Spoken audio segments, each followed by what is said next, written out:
Araw-arawin mo ang pag-inom nito para mabilis bumaba ang blood pressure mo.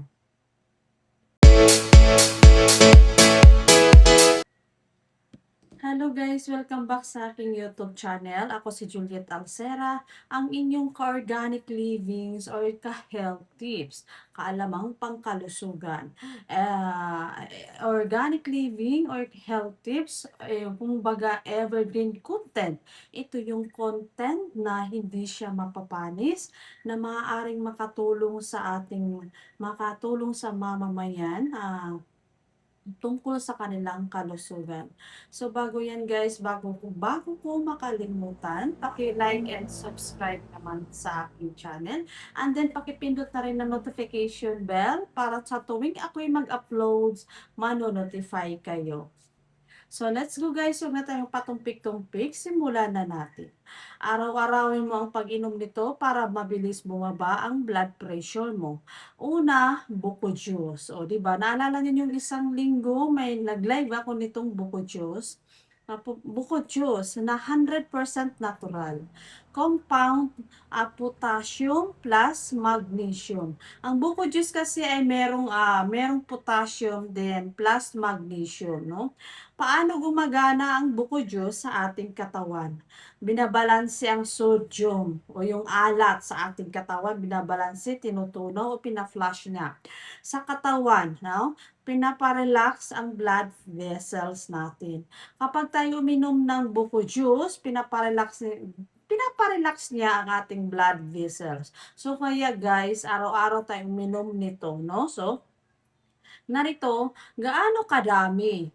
So bawat araw isang baso lamang, huwag sobra. So sa bawat araw guys, isang baso lang talagang inumin, huwag sobra. So 'di ba sa isang coconut, yang coconut, or coconut yang, 'di ba, dalawang baso 'yan, eh. So, maaari yung isang baso is pamahagi niyo sa kasama niyo sa inyong bahay kasi dapat isang baso lang bawat araw, no? So number 2, green tea, no? So, ang compound nito is catechins. Meron siyang green tea kasi merong catechins, no? Paano ba maibsan nito ang ating blood pressure? Pinapabuti ang function ng ugat natin, no? So, kapag uminom pala tayo ng green tea, pinapabuti ang function ng ugat natin. So guys, uminom din tayo nito. Kung walang buko juice, pwede Green tea. So kung walang green tea, pwedeng buko juice. Yung buko juice madali lang hanapin pag dito sa probinsya. Pero pag nandiyan sa Luzon, binibili niyan mahal. Pero ah, da, tungkol sa basta kapag dating sa ating kalusugan, walang mahal-mahal, no? So binabawasan ang inflammation. Pag uminom tayo ng green tea, binabawasan din ang inflammation. Gaano kadami ang pag-inom? Sa isang araw, dapat isang tasa o dalawang tasa lamang, no? Sa isang araw. So, number 3, tomato juice. Yung fresh. Tomato juice fresh. Pwede niyong i-blend yung tomato para maging juice. So, kailangan fresh siya bagong harvest. Anong compound ito? Ano bang merong vitamina ang tomato juice na sinasabi? Meron siyang lycopene plus potassium. So, meron palang lycopene plus potassium ang tomato juice. So, paano nga ba? Pinoprotektahan nito ang ugat, no?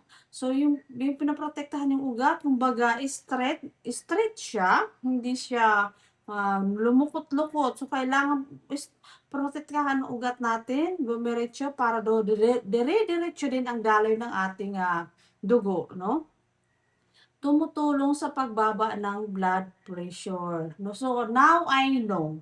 Alam ko na kasi isa rin akong high blood guys, ano? Lahat ng ito binabahagi ko sa inyo kasi naranasan ko rin ito. So, ngayon alam ko na ang kamatis o tomato juice ay nakakapababa din ng blood pressure. So, ngayon dahil alam ko na, mas dadamihan ko pa, no? So, ano ba ang tips nito? Walang asin, wala kasing asin yung tomato juice, wala siyang lasa. So, kumbaga lycopene talaga siya at saka potassium. So, number 4, garlic water. Guys, isa ito sa lagi kong ginagawa itong garlic water, no? Ang garlic water kasi, ang garlic is merong allicin, no? Yung allicin, yung nagpaparelax ng blood vessels natin. Natural vasodilator, no? So, paano nga ba ang garlic water? Kasi ang garlic water, pinaparelax ang ating blood vessels. And then, natural na vasodilator. Gaano kadami? So, ganito kung gaano kadami ang kainin o inumin yung garlic water sa isang araw. Sa isang araw ay isang baso lamang pagkatapos kumain, no? Pwede sa umaga, pagkatapos nyo mag-breakfast, uminom kayo ng garlic water. Huwag kayong uminom ng garlic water kung walang laman ang inyong tiyan.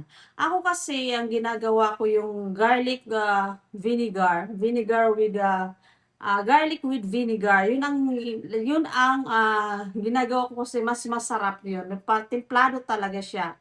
So, ang ginagawa ko, bago ko yan kinakain, kumakain muna ako ng kanin bago ko yan kainin yung garlic kasi masama pag uminom ka ng garlic water o kumain ka ng garlic with vinegar na walang laman ang tiyan kasi matapang siya, no?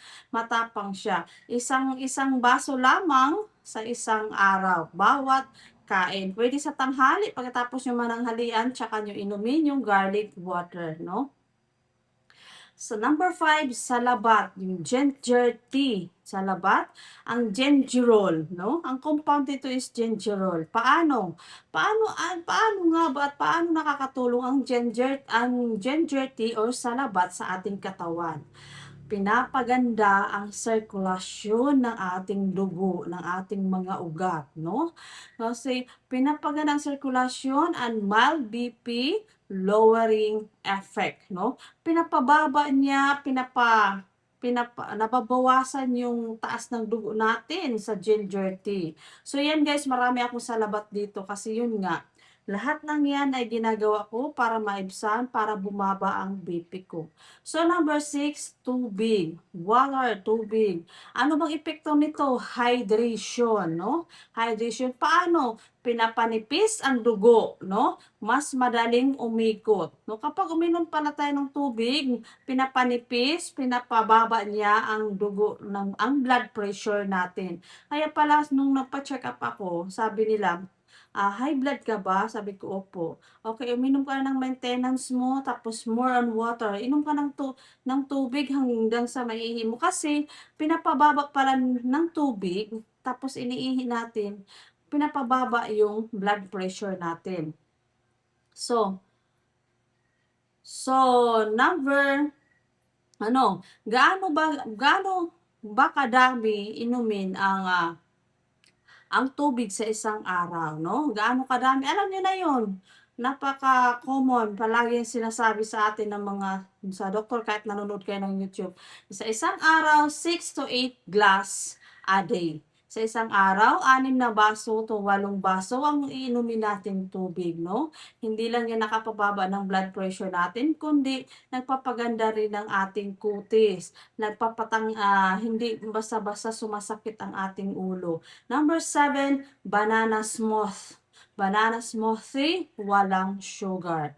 Ang banana kasi ay merong potassium, no? So, paano nga ba? Natural na BP regulator? Nagpapababa ng ating BP blood pressure, no? Nagpapaganda ng circulation na ating dugo, no? So, ganarito, sino nga ba ang madalas tamaan ng pagtaas ng dugo o blood pressure? Ang mga tao na mahilig sa maalat, no? Ulitin ko, sino nga ba ang madalas tamaan sa pagtaas ng blood pressure? Ang tatamaan ng blood pressure na ito ay ang mga tao na mahilig sa maalat. Yung sodium overload, no? Yung sodium overload tulad ng tuyo, bagoong dito sa Waray Ginamos, tulad niyan.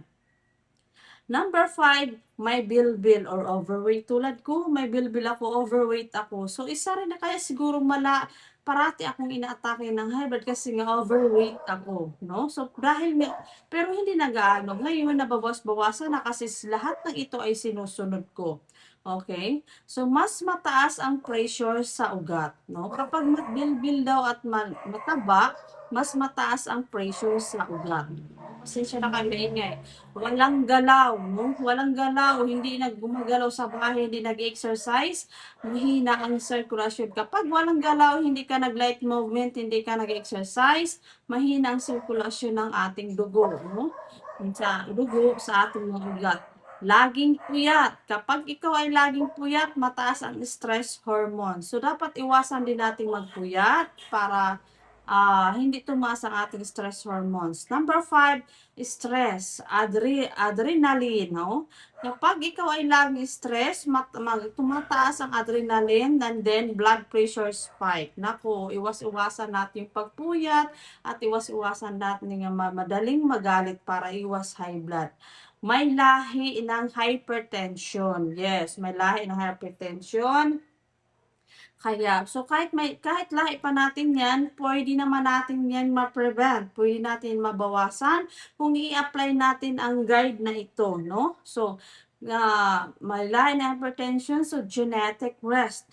Number 7, mahilig sa alak at yusi. So, iwasan din ang alak at yusi upang hindi tayo magkaroon o hindi a-attack yung high blood sa ating katawan, no? Mahilig sa alak at yusi, sumisira sa ugat.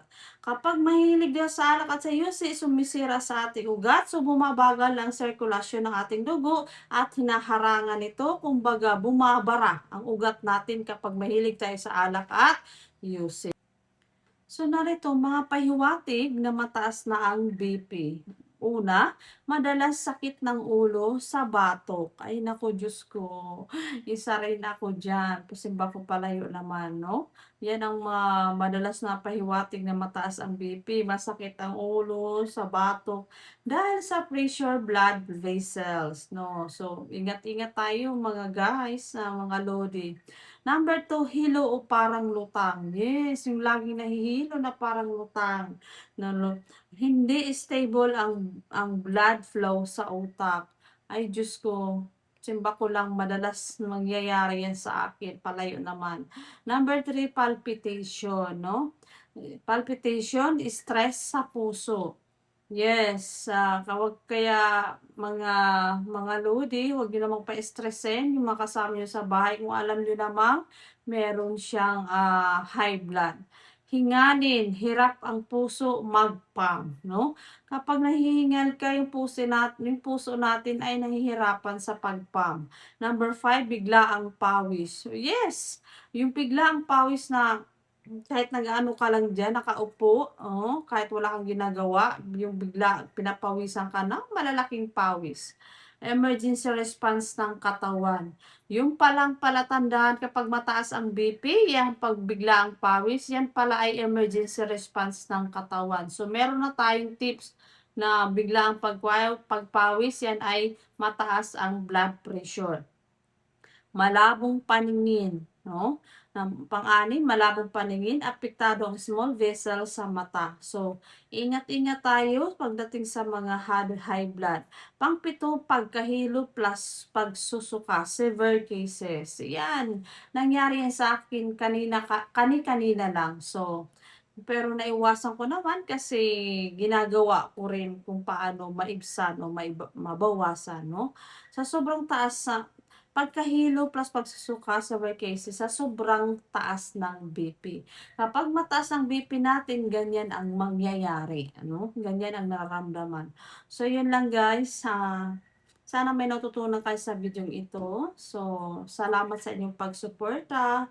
Sana nag-enjoy at may natutunan kayo dito sa video ito na evergreen content na panghabang buhay ay may natutunan kayo dito tungkol sa ating kalusugan. So, bye-bye. Thank you for watching.